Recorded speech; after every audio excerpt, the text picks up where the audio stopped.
Hello everyone, first of all good morning to all of you. जैसे कि आप सभी स्क्रीन पर देख पा रहे हैं, हमारा क्वेश्चन नंबर है 26। सब्जेक्ट है आपका शिक्षण अधिगम के सिद्धांत। डीएलएड फर्स्ट सेमेस्टर की आपकी राजन की सीरीज़ चल रही है, जो कि आपके एग्ज़ाम के पॉइंट ऑफ व्यू से बहुत ज़्यादा इम्पोर्टेंट है।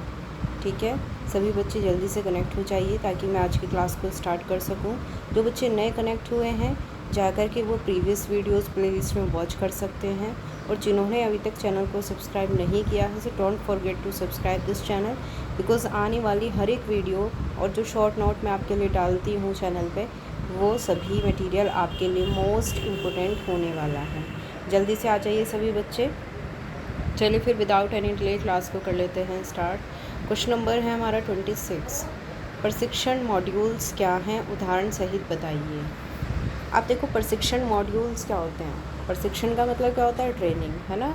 तो ट्रेनिंग के बारे में कुछ एडवांस बताना टीचर्स को, वो कहलाता है प्रशिक्षण मॉड्यूल। अब इसमें पढ़ लेते हैं। देखो क्या लिखा है कि शिक्षा के गुणात्मक उन्नयन के लिए, गुणात्मक मतलब क्वालिटेटिव, अगर शिक्षक हमें क्वालिटेटिव बनाना है तो उसके लिए जो सेवारत शिक्षक हैं, सेवारत जो पहले से टीचिंग डिपार्टमेंट में हैं, उनको समय समय पर प्रशिक्षित किया जाता है, उनको ट्रेनिंग दी जाती है। प्रशिक्षण मॉड्यूल प्रशिक्षण के पूर्व विकसित किए जाते हैं, जो प्रशिक्षण से संबंधित संपूर्ण जानकारी रखते हैं।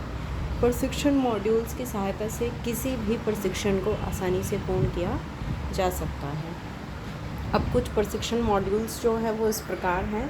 सबसे पहला है सबल। देखो सबल क्या होता है, इसमें जो सेवारत शिक्षक हैं, ये उसके लिए बनाया जाता है प्रशिक्षण मॉड्यूल। ठीक है, और इसके दो भाग होते हैं। एक तो है सबल विचार पत्रक, दूसरा होता है सबल गतिविधि। सबल विचार पत्रक क्या होता है? इस पत्रक में परीक्षा, मूल्यांकन आदि के विषय में बताया जाता है कि परीक्षा क्या है, यानी कि एग्ज़ामिनेशन क्या है, मूल्यांकन क्या है, इवैल्यूएशन क्या है, किस तरीके से आप बच्चे को इवैल्यूट करेंगे, परीक्षा से बच्चों को भय क्यों लगता है, ये भी बताया जाता है। ठीक है, बच्चे क्यों डरते हैं एग्ज़ामिनेशन के प्रेशर से। क्लियर यहाँ तक सभी को? अगर सभी को समझ में आ रहा है तो कमेंट बॉक्स में कमेंट करके फीडबैक ज़रूर दिया करिए आप लोग। चलिए, इसका बी पार्ट है सबल गतिविधि बैंक। इसमें क्या होता है, गतिविधियों को संकलित किया जाता है। गतिविधि क्या होती है? एक्टिविटीज़। ठीक है, इस मॉड्यूल्स में कक्षा 1 से 5 तक के सभी समस्त मतलब सभी विषयों की विषय सामग्री के शिक्षा के संदर्भ में गतिविधियाँ दी गई हैं। ये ऐसा समझ लो इसको, सबल गतिविधि बैंक को, कि जो कक्षा 1 से 5 है उसके लिए एक्टिविटी बेस्ड ट्रेनिंग दी जाती है टीचर्स को। क्लियर? आगे बढ़ते हैं। सेकंड टाइप है इसका पहल। अब देखो पहल क्या होता है, यह भी महत्वपूर्ण संदर्शिका होती है। अब संदर्शिका क्या होती है? संदर्शिका का मतलब है टीचर्स को न्यू आइडियाज़ बताना, ताकि वो इफेक्टिव तरीके से बच्चों को सिखा सकें। ठीक है, अब ये जो संदर्शिका है वो प्राथमिक और पूर्व माध्यमिक विद्यालयों के प्रधानाध्यापक और प्रधानाध्यापिकाओं के लिए उपयोगी है।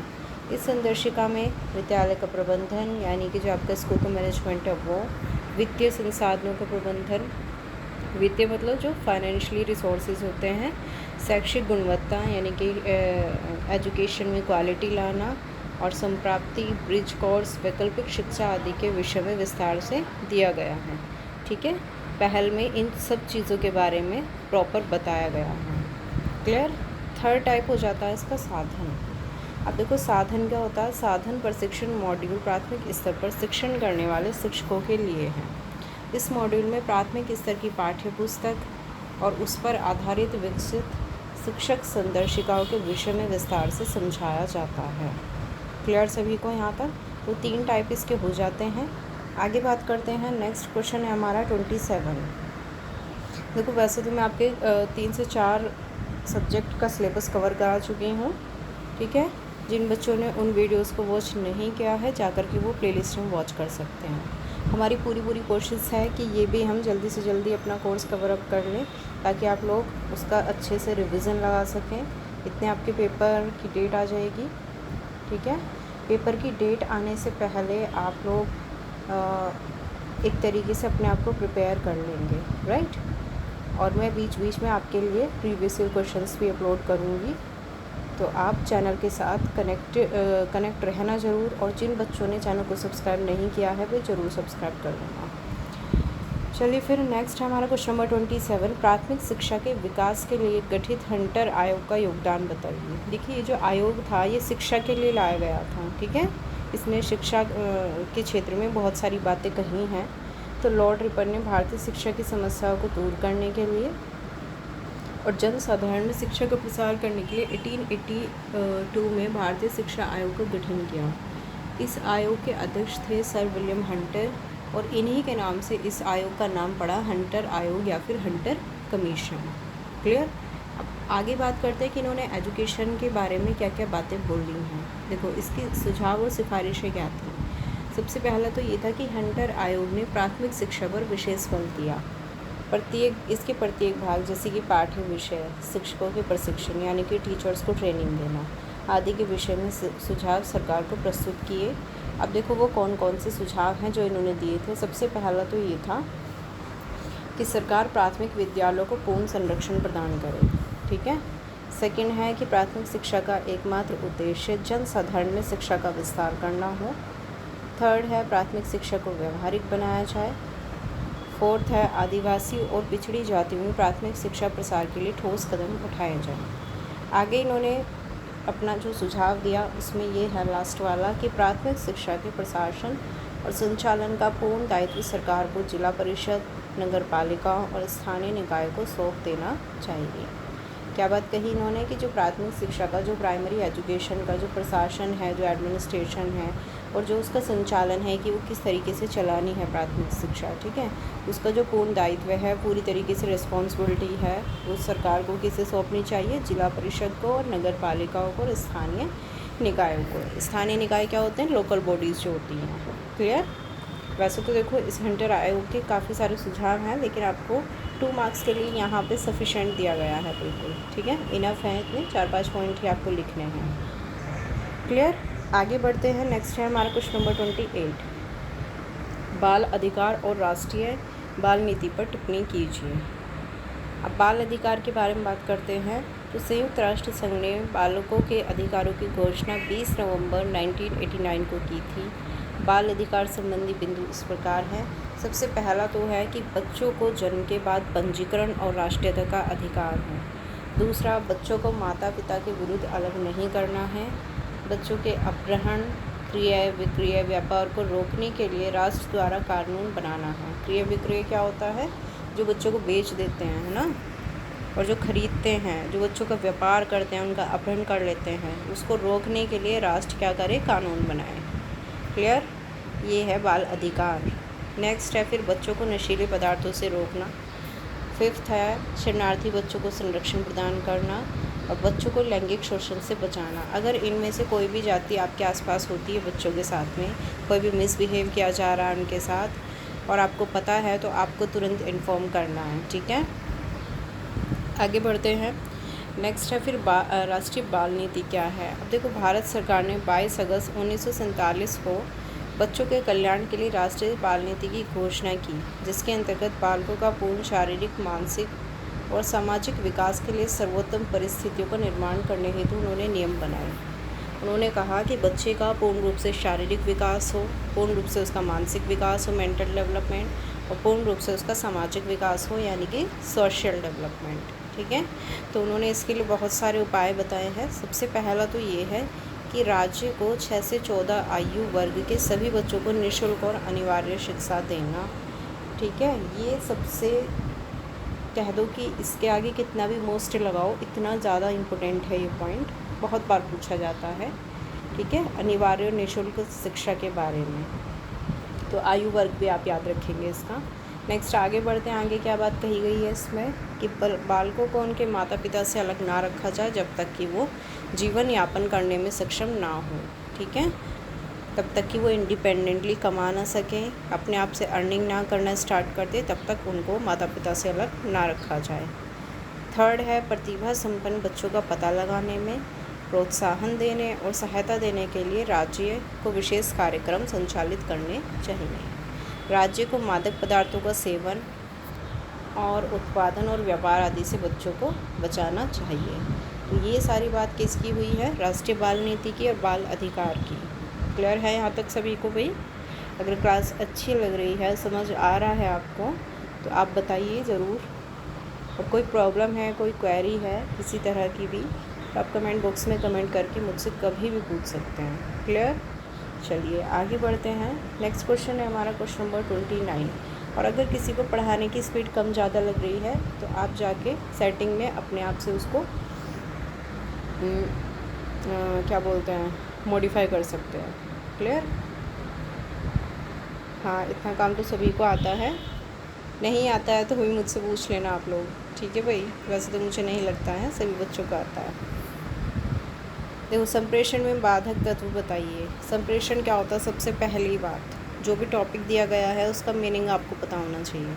संप्रेषण होता है कम्युनिकेशन। क्या होता है? कम्युनिकेशन। अब इसकी प्रमुख बाधाएं बतानी है कि आपके कम्युनिकेशन में कौन कौन से ऑब्स्टिकल आ सकते हैं, उसका वर्णन करना है। तो देखो, संप्रेषण संबंधी जो बाधाएं हैं, एक तो हो सकता है रुचि का अभाव। ठीक है, कि शिक्षक और छात्र दोनों में से कोई भी दोनों में से किसी में रुचि का अभाव है, कोई इंटरेस्ट नहीं ले रहा है कम्युनिकेशन में, तो जो कम्युनिकेशन का प्रोसेस है वो ठीक तरीके से पूरा आपका नहीं होगा। नेक्स्ट है फिर संप्रेषण माध्यम की कमी। संप्रेषण बना रहने के लिए संप्रेषण माध्यम धारा प्रवाह का कार्य करता है। धारा प्रवाह मतलब जब आप कॉन्टिन्यूटी में बात करते हैं, ठीक है, और कार्य अबाध गति से नहीं चलेगा अगर धारा प्रवाह रुक जाएगा, अतः माध्यम की कमी से संप्रेषण में रुकावट आ सकती है। नेक्स्ट है फिर संप्रेषण सामग्री की कमी। अगर संप्रेषण सामग्री प्राप्तकर्ता की रुचि के अनुकूल नहीं है तो भी संप्रेषण में क्या होगी? बाधा उत्पन्न होगी। सपोज़ दैट बच्चा किसी और टॉपिक पर बात करना चाह रहा है और टीचर उसको किसी और डायरेक्शन में ले जा रहा है, तो भी बच्चा क्या करेगा? वो टीचर की बातों में बिल्कुल भी इंटरेस्ट नहीं लेगा। टीचर क्या, इवन कोई भी व्यक्ति हो, अगर आप उसके हित की बात नहीं करते हैं तो वो आपकी बातों में क्यों इंटरेस्ट लेगा? राइट। नेक्स्ट है फिर भाषा की कमी।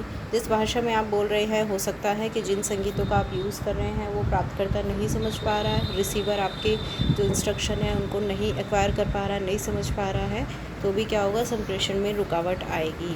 बिल्कुल। नेक्स्ट, वातावरण संबंधी कमियाँ।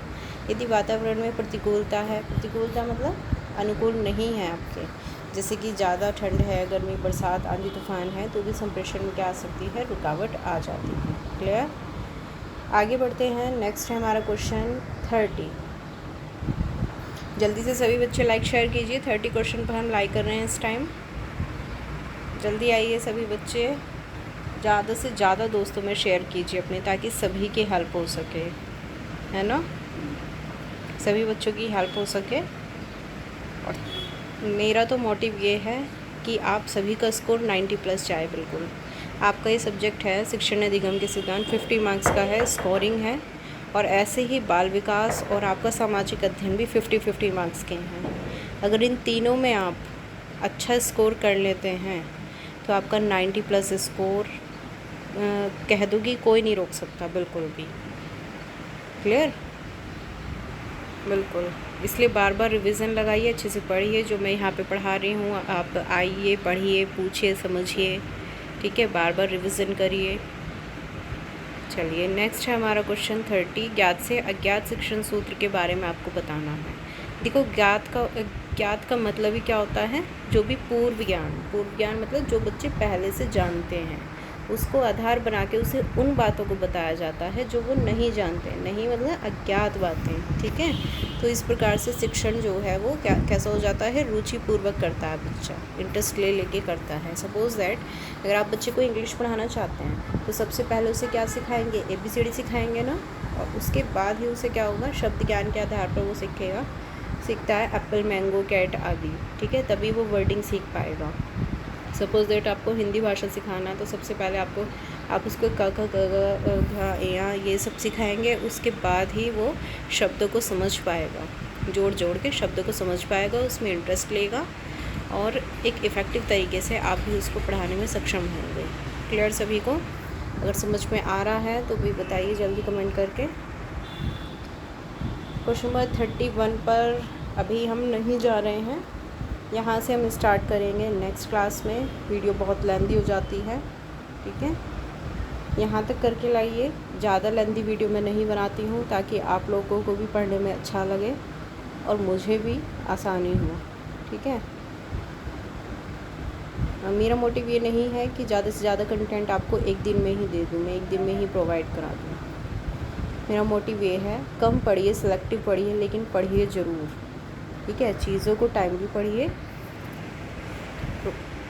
अगर मैं आपको इतना सारा मैटर करा दूँगी तो आप भी शायद बोर होने लगेंगे, राइट। वैसे बोर होने जैसा डीएलएड में कुछ भी नहीं है, सारी बेसिक सी चीज़ें हैं।